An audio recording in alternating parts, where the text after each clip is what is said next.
Imagine, tu dors tranquillement dans ton lit, il est 3 h du matin, lorsque tu es réveillé par un bruit dans ta chambre.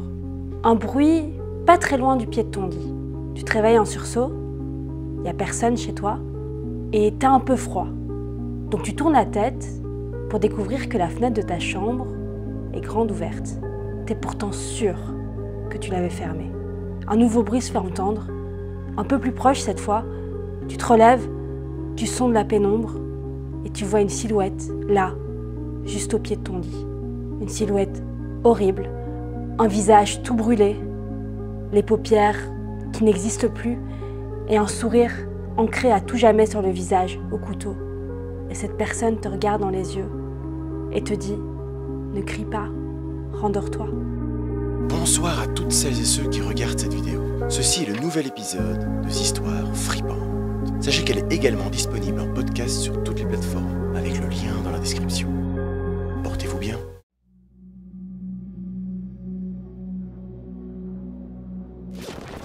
Aujourd'hui, je vais vous raconter l'histoire de Jeff. Jeff, c'est un jeune garçon de 13 ans qui vit avec ses parents et son petit frère Louis qui a 12 ans. Alors Jeff et Louis, c'est les meilleurs amis du monde. Ça a toujours été eux deux contre le reste du monde. Mais Louis, il a un peu plus de problèmes à l'école que Jeff. C'est un peu un petit garçon rebelle et tout. Mais Jeff, il est toujours là pour défendre son petit frère. Quoi qu'il arrive, il sera toujours là pour le protéger. Sauf qu'un jour, les parents de Jeff et Louis, ils décident de déménager. Le père a eu une belle opportunité de travail et donc ils vont déménager dans une autre ville, dans une nouvelle maison. Et Jeff, il est un peu inquiet parce que il va carrément devoir aller dans une nouvelle école, se faire des nouveaux amis. C'est compliqué pour un garçon de 13 ans, mais c'est pas grave. Il sera avec Louis. Tout se passera bien. Ils arrivent dans leur nouvelle maison et directement ils sont accueillis par la voisine. En fait, c'est une petite ville, tout le monde se connaît un peu. Et la voisine, pour les accueillir, elle leur dit en fait, c'est l'anniversaire de mon fils Billy samedi prochain, vous êtes invités, tout le quartier sera là, on fait un petit barbecue, ça va être super. Et les parents de Jeff, directement, ils disent ouais, super, on va être intégrés dans le voisinage. Eux, c'est vraiment leur but en arrivant là, c'est d'être intégrés dans le voisinage. Jeff, lui, il n'a pas du tout envie d'aller à l'anniversaire d'un gamin qu'il ne connaît pas, mais ses parents vont vraiment lui forcer la main, il le sent. De toute façon, Jeff, il a d'autres préoccupations. Le lendemain, c'est son premier jour dans une nouvelle école. Et il est vraiment stressé. D'ailleurs, quand il va au lit, cette nuit-là, il sent quelque chose de bizarre.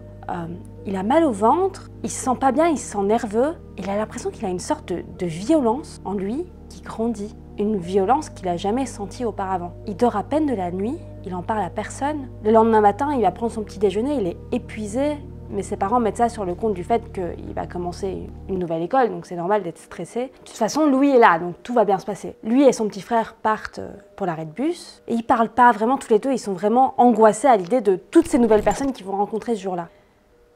Et puis là, ils entendent un bruit. Ce bruit, c'est des roulettes de skateboard contre le trottoir. Jeff, il lève la tête et il a directement un mauvais pressentiment. Il y a 3 jeunes garçons qui s'approchent de lui et de Louis. 3 jeunes garçons qui ont à peu près leur âge et ils ont vraiment pas l'air chouettes. Ils ont vraiment l'air de vouloir leur chercher la merde. Ils se présentent. Le leader de la bande, c'est Randy. Et puis il a ses 2 larbins à côté, Troy et Keith. Et on voit vraiment que c'est ses larbins.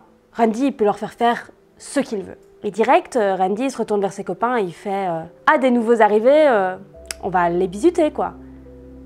Et il se rapproche de Louis, il commence un peu à l'embêter. Et alors, t'es nouveau à l'école? Et alors, t'es stressé? Et Louis, il répond pas.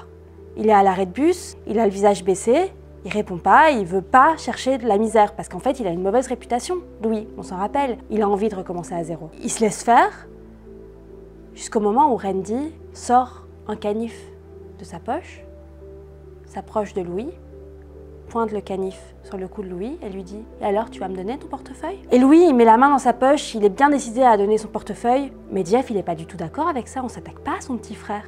Et donc, il s'approche de Randy, bien décidé à protéger son frère, et c'est pas ce qui se passe. Il a un espèce de trou noir et il ressent juste ce truc de violence qu'il a senti la veille, et avant qu'il se rende compte de quoi que ce soit, il est debout sur le trottoir, avec le canif de Randy en main, il se rend compte qu'il vient de poignarder Randy à l'épaule. Randy est au sol, en train de se tordre de douleur. Il y a du sang, mais pas énormément non plus, c'était un petit canif, heureusement. Mais Jeff, il se rend compte que ce qu'il vient de faire, c'est grave. Il vient de poignarder quelqu'un. Donc, il fait signe à Louis de se lever. Il lâche le canif et ils se mettent à courir tous les deux. Ils courent le plus rapidement possible, ils courent jusqu'à leur école. Et ils se font la promesse de ne parler à personne de ce qui vient de se passer.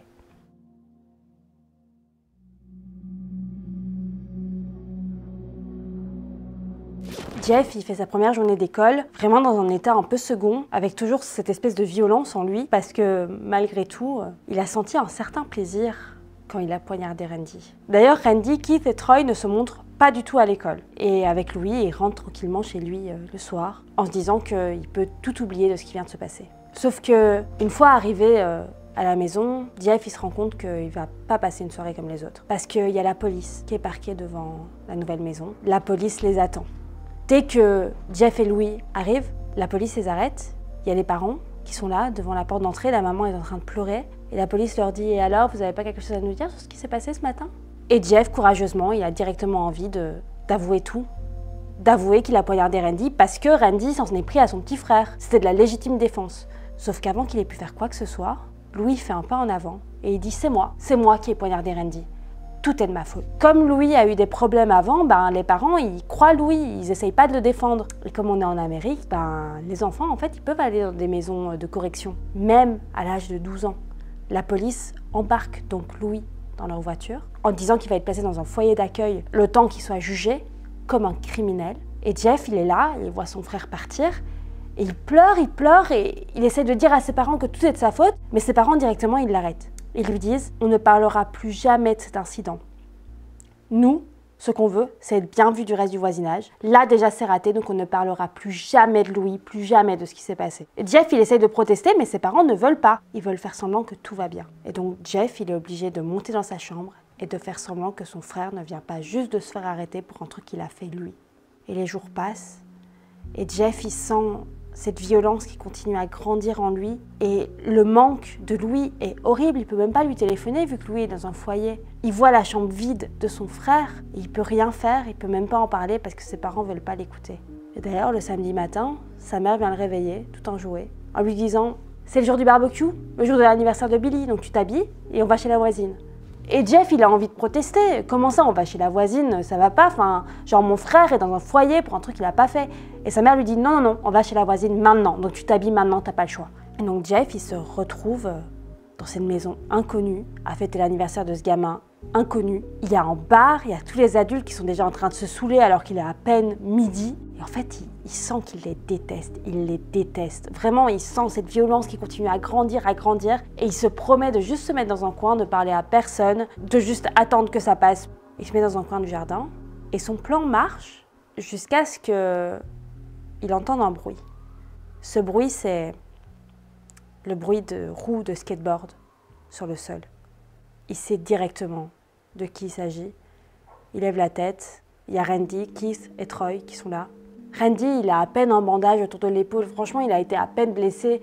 Et Jeff, il trouve ça tellement injuste que son frère se soit fait arrêter pour ça, mais il se promet une chose, c'est de ne surtout pas empirer la situation.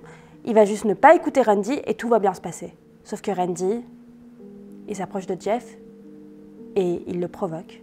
Il l'insulte. Il lui dit « Alors, ça fait quoi de vivre sans ton frère ?» Puis il commence à le frapper, à le pousser d'abord, et puis à le taper, à lui foutre des petites gifles. Et Jeff, à un moment donné, et c'est compréhensible, il pète un câble. Et là, c'est un peu comme la dernière fois. Il se souvient pas de grand-chose. Il se souvient de taper à son tour. Il se souvient que ils sont 3 contre lui, donc il sent vraiment qu'il va pas y arriver. Il se souvient de tomber contre le bar, avoir une bouteille de vodka qui se renverse sur lui. Et il se souvient de Randy, qui le regarde avec un sourire en sortant un briquet de sa poche et en lui disant t'es rempli d'alcool maintenant. Randy lui balance le briquet dessus et donc Jeff prend feu.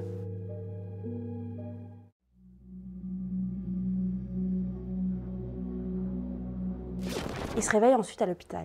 Il a des bandages autour du visage, il a mal, il est en colère et il voit ses parents qui sont là dans sa chambre.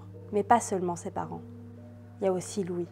Sa mère est en train de pleurer, elle lui explique. En fait, tout le monde a vu que c'est Randy qui a commencé à le provoquer. Donc on a questionné Randy et on a enfin découvert que Louis n'avait rien fait. Donc Louis a été libéré. Jeff, il devrait être fou de joie, mais il n'y arrive pas. Il est juste vraiment en colère. Les jours passent, il ne voit pas son visage qui est emballé dans tous ses bandages. Et puis vient le jour où il peut enfin découvrir son visage qui a donc pris feu. On lui enlève les bandages et sa mère se met immédiatement à pleurer. Louis essaye de le rassurer en lui disant « Non, mais c'est pas si grave que ça va bien se passer. » Jeff, il se lève, Il va dans la salle de bain et regarde son nouveau visage. Il a la peau toute brûlée, les cheveux à moitié cramés. Il est méconnaissable et il se met à rire. Il se met à rire, à hurler de rire. Et sa mère, elle comprend pas, elle lui demande « Mais pourquoi tu rigoles ?» Et Jeff lui dit « Parce que maintenant, j'ai un visage qui va exactement avec ma personnalité. » La mère, évidemment, elle est inquiète. Elle demande au médecin si c'est normal, cette réaction. Et les médecins lui répondent « Bah oui, en fait, Jeff, il a pris beaucoup de médicaments, donc c'est normal qu'il ait des réactions un peu étranges. Ça devrait se dissiper d'ici quelques jours. » Et donc Jeff peut rentrer à la maison. Ces nuits-là, la maman de Jeff est réveillée par un bruit qui provient de la salle de bain. Elle sent directement qu'il y a quelque chose qui ne va pas. Elle ne réveille pas son mari, elle marche lentement vers la salle de bain, et la première chose qu'elle voit, c'est Jeff devant le miroir. La deuxième chose qu'elle voit, c'est du sang. Jeff tient un couteau dans sa main. Elle se rend compte qu'il s'est ouvert, à même le visage, avec le couteau. Elle pousse un cri, il se retourne vers elle, et elle lui dit « Mais qu'est-ce que t'as fait ?» Et il répond « Ça me faisait mal de tout le temps sourire. Alors j'ai décidé d'en créer un, pour ne jamais devoir arrêter. » Et alors qu'il la regarde, elle se rend compte de quelque chose. Il cligne plus des yeux. Il s'est brûlé les paupières. Et elle lui dit « Mais qu'est-ce que t'as fait ?» Et il répond « Je voulais toujours pouvoir voir mon nouveau visage. Je l'aime tellement, je voulais plus jamais pouvoir fermer les yeux. » La mère, elle se rend compte qu'il y a quelque chose qui va vraiment pas chez Jeff, qu'il a pété les plombs. Mais elle essaie de le calmer. Elle se dit qu'elle va juste prévenir son mari, qu'ils vont appeler l'hôpital et qu'ils vont le faire hospitaliser. Donc elle lui dit « Tout va bien, ne t'inquiète pas, reste là, je vais appeler papa. » Elle va dans la chambre, elle réveille son mari et elle dit « Jeff a pété les plombs. » Et là, elle entend une voix. « Maman, tu m'as menti, tu m'as dit que tout allait bien. » Jeff est là, avec un couteau. Il s'approche d'elle et elle sait très bien que c'est la fin. Louis, lui, il ne se réveille pas. Il n'entend pas le massacre de ses parents dans la chambre à côté. Il ne se réveille que plusieurs minutes plus tard. Il se réveille parce qu'il entend un bruit. Il entend un bruit tout près de son lit. Il sent qu'il y a quelque chose qui ne va pas. Il se réveille en sursaut. Il voit là le visage de son frère, méconnaissable, avec un couteau en sang dans la main. Louis a envie de crier, mais Jeff s'approche de lui et il lui dit « Ne crie pas, rendors-toi. » Merci à tous d'avoir regardé la vidéo. Dites-nous en commentaire ce que vous avez pensé de cette histoire et puis surtout, abonnez-vous si ce n'est pas encore déjà fait.